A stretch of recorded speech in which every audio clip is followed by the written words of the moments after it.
everybody, coming to you today to share with you a little Valentine project. I was in the Goodwill last week and I came across this pink ticking stripe pillowcase. And you know, with my crafter's mind, I didn't think just, oh, what a nice pink striped pillowcase. I thought, how cute would this be to rip up into strips and make Farmhouse Valentine tassels. And I've seen some of these pillows made out of this and they are super expensive. So I think I'm going to only use about a third of this pillowcase and use the other 2/3 and make some bolster long rectangle pillows to put somewhere, because I just love this fabric so much.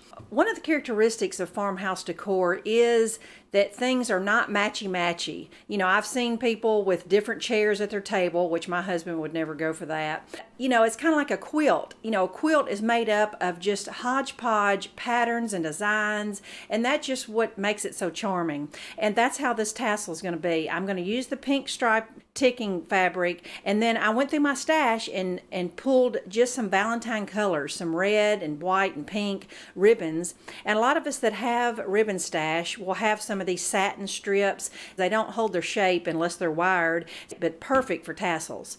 So what I'm going to do is I'm going to cut about a third of this off, get my strips laid out, and show you how long to make the strips. And I mean, this really is a pretty quick project. All right, I want to show you to make my fabric strips. I laid my fabric out and I just cut some little notches just like this. I just pull it and it creates my fabric ribbon strips, just like that. All right, I have my pillowcase ripped up now, and I actually came out with exactly 36 strips, and that's about how many I was hoping I would get. I divided it up into sets of 12, so I'm going to make 3 tassels. So my main color is going to have 12 strips, and this 4th pile over here is my mix ends, just my hodgepodge of ribbon and lace, and I'm going to divide this mix end stack into these 3 just to give it a little variation and a little pop of red and white throughout the tassel.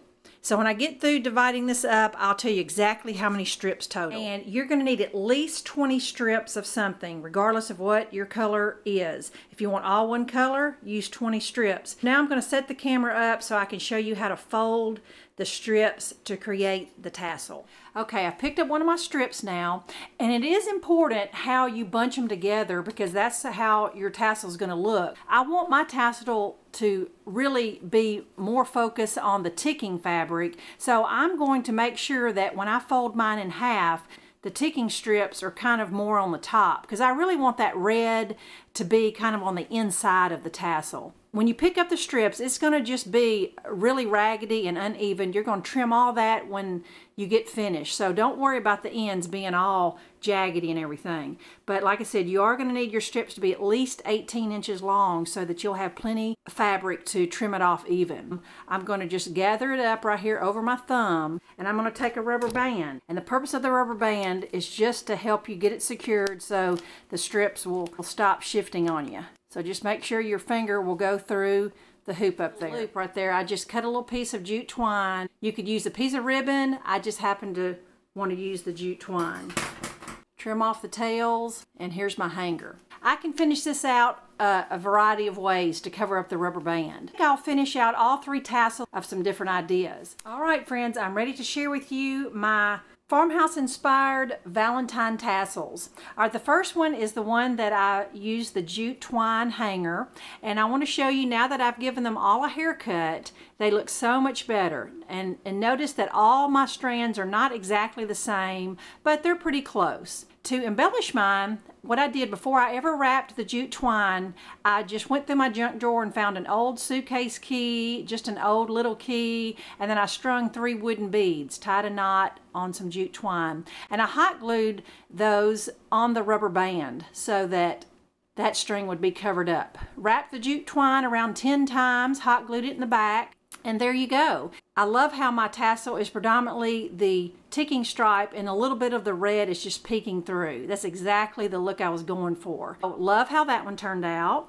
All right, the next one, I decided to do a piece of cotton strip hanger. And I feel like these embellishments are simple enough by me telling you what I did. They are super simple enough for you to figure it out. I just took a piece of strip about 12 inches long and strung this little key ring on there. And if my friend Tina's watching, she'll recognize this. This was an adorable little wedding favor from her daughter's wedding. It was a key ring, and hot glued a little petaloo flower on there. Give this one a haircut, and love how the red is just kind of peeking out. I really love the cotton hanger really better than the jute twine.